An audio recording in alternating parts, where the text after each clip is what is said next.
and digital finance.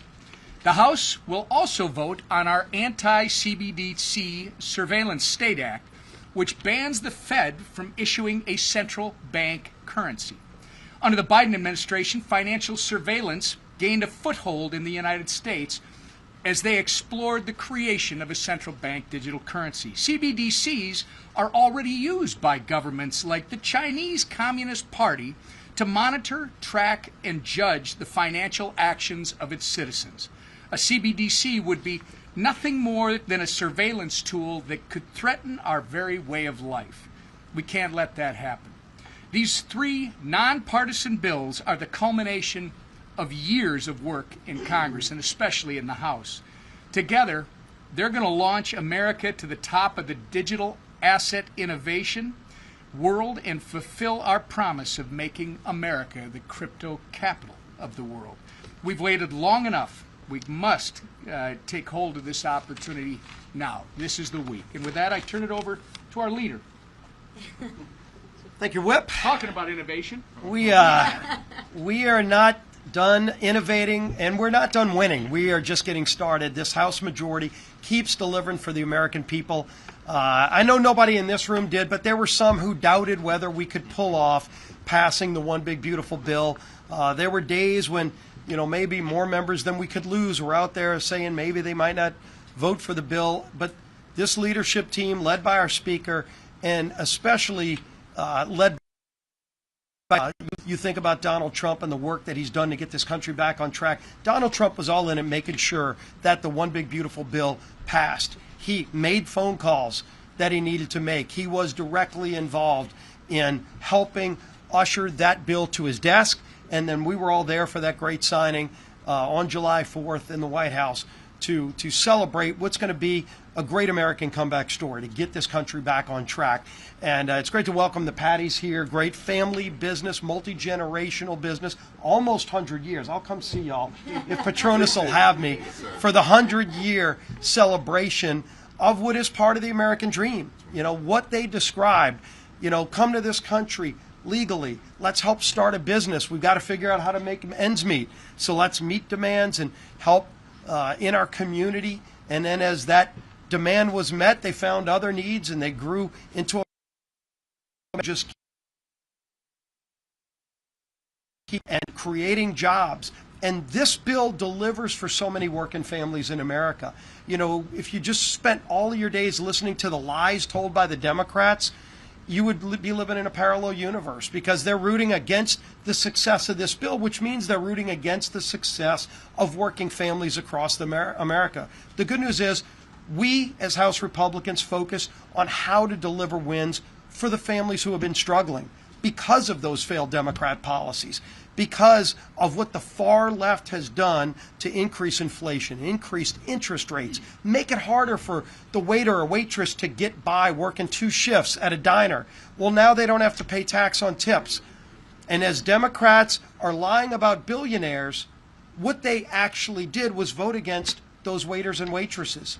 They voted against those shift workers at the Patty shipyard who are working overtime and are wondering how much time they're spending away from their family and they have to pay so much in taxes. Well, now they won't anymore. They're going to have dollars more every year in their pockets to go and maybe take a family vacation, to put away for their college.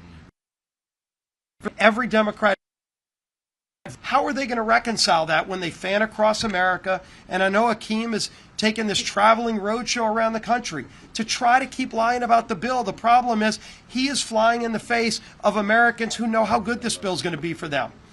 As he's lying about billionaires, every senior citizen who gets a benefit from this bill is saying, wait a minute, why'd you vote against a $6,000 deduction for me? That's what every Democrat did.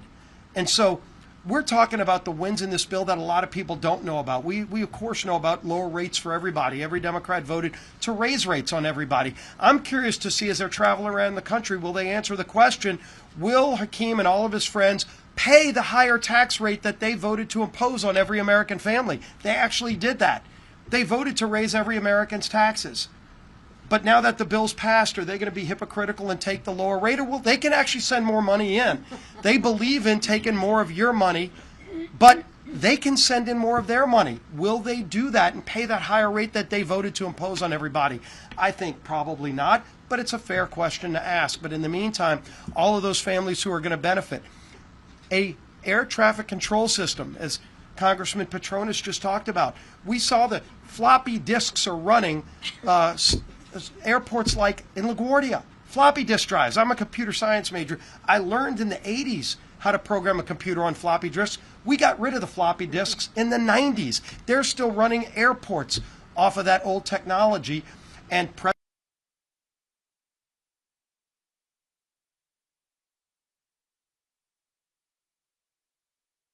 Modern,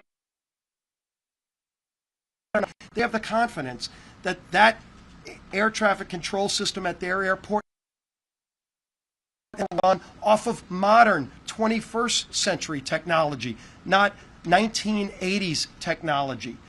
You think about school choice. First time ever the federal government passed a school choice bill to give families an option now. And it's available to every state. States have the ability to opt in. Gavin Newsom likes attacking people who go visit his state. He likes attacking the millions of people who leave his state because he's such a failed leader.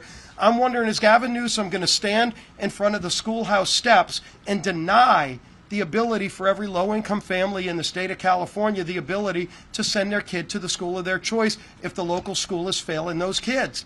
That's a dilemma now that people like Gavin Newsom will have to face. Will he bow to the teachers' unions and tell those low-income families, no, your kid's got to stay in a failing school, or will he take advantage of the great opportunity presented in this one big beautiful bill to allow those low-income families to send their kids to any school, to have the opportunity to seek the American dream like every kid in this country deserves? That's in this bill. President Trump's Golden Dome, so many other great things, but we're going to keep talking about it. We're going to pass great digital currency legislation this week to continue modernizing our laws to keep up with the technology of today. We're going to pass the DoD appropriations bill this week to make sure that our men and women in uniform at all those great military bases that are in Congressman Patronis and so many other districts will be able to have the ability to keep up, to keep recruiting, to keep being the best and brightest and strongest fighting force in the world. That's what we're going to do this week. We're going to keep delivering. We're going to keep fighting for those families who have been left behind for way too long. Those days are no longer. President Trump is in the White House. Republicans are running Congress. We're getting things done and we're delivering results for hardworking families. And the man who never allows failure, who has said, no, we are not going to accept, even when the numbers don't look right, we're going to figure out a way to get it done, and we got it done because we've got a strong, bold leader as our speaker, Mike Johnson. Thanks, bud. Thank you all for being here. Thank this great leadership team. Thank you, Congressman Jimmy Patronis, who has represented Florida's Panhandle so well. So grateful to have the Patty family, Frank and Mandy, and we have a lot in common, actually. My grandfather's from Sicily as well. His name was Nunzio Messina. Okay, they went a little further.